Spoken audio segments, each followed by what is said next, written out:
Good morning, River of Life. Good morning, friends. This morning in our devotion, I want to discuss a very, very important topic. I believe this is probably one of the most significant and most vital principles that I've learned in my life. So many times this specific principle has kept me from going in the wrong direction and also propelled me into the right direction. So I'm going to read out of the book, 1 Samuel 26, the 26th chapter. I will read verse 12, verses 23 and 25. So let me read it and then I'll explain. So David took the spear and the water jug near Saul's head, and they left. No one saw or knew about it, nor did anyone wake up.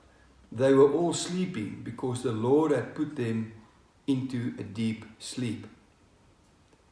The Lord rewards everyone for their righteousness and their faithfulness. The Lord delivered you into my hands today, but I would not lay a hand on the Lord's anointed. Then Saul said to David, May you be blessed, David, my son. You will do great things and surely triumph. So David went on his way, and Saul returned home.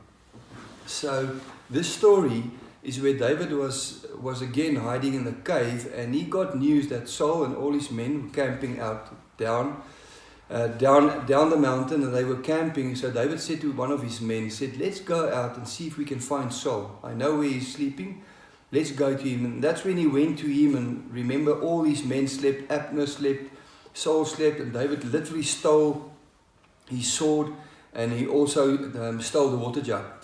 So David in that moment had an opportunity to kill Saul. I mean, Saul was pursuing him by this time for months in a row, and really wanting to kill David. And if you look at this situation, the word says that David went, and when David went down and he took the spear and the water jug, Saul kept on sleeping, Abner was asleep, all the men kept on sleeping. And the word says they did not wake up because the Lord kept them in a deep sleep. So what I see here is God created an environment, the most perfect environment to test David's heart. I mean, that was literally the moment where David could go and just say, and kill Saul, but he didn't do it. So something in his heart kept him from doing that. And then it turned out, he walked away and he stood on the mountain and he literally screamed down and he said, Saul, check, I have your water jug and I have your spear, I did not kill you. And then this response from Saul, Saul just said, oh, David, my son, for this deed, the fact that you kept yourself from killing me, even though I am your murderer, I wanted to kill you, is a big thing. He said the following, he said, you will surely do great things and you will triumph. So what I see here is there's only one big difference between Saul and David. And there's one big difference between a leader and a significant leader. Or should I say, a leader and a great leader. Because all of us, we all lead in certain areas, whether you, the husband of your wife, mother of the children, wherever you go, you lead in some sorts. Some people get this principle right. And I want to say that principle always comes before opportunity. Can I repeat this? Principle always comes before opportunity. You see, the perfect moment arose for David to kill Saul. This was the opportunity to take matters in his own hand and to become king. But David knew it was not of his own doing. He cannot seize the opportunity, even though it's a massive opportunity. There is a principle superseding the opportunity, and that principle's name is submission, meekness, and humbleness.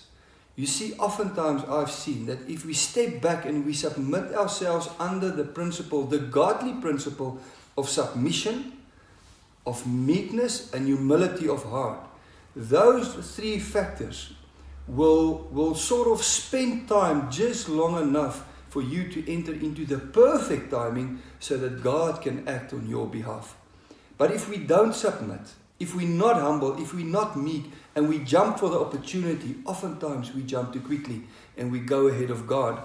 One of the greatest weapons in the hand of the enemy today is premature ambition, meaning people jumping for opportunities prematurely, out of season, not the right time, And just down the line, that very opportunity will spell out their own destruction because they will fall in pride. So, today, as we navigate life and as we experience so many things, we're stepping out into a season and a lot of opportunities will arise. And we have to step back and say, should I jump for this? Should I do this?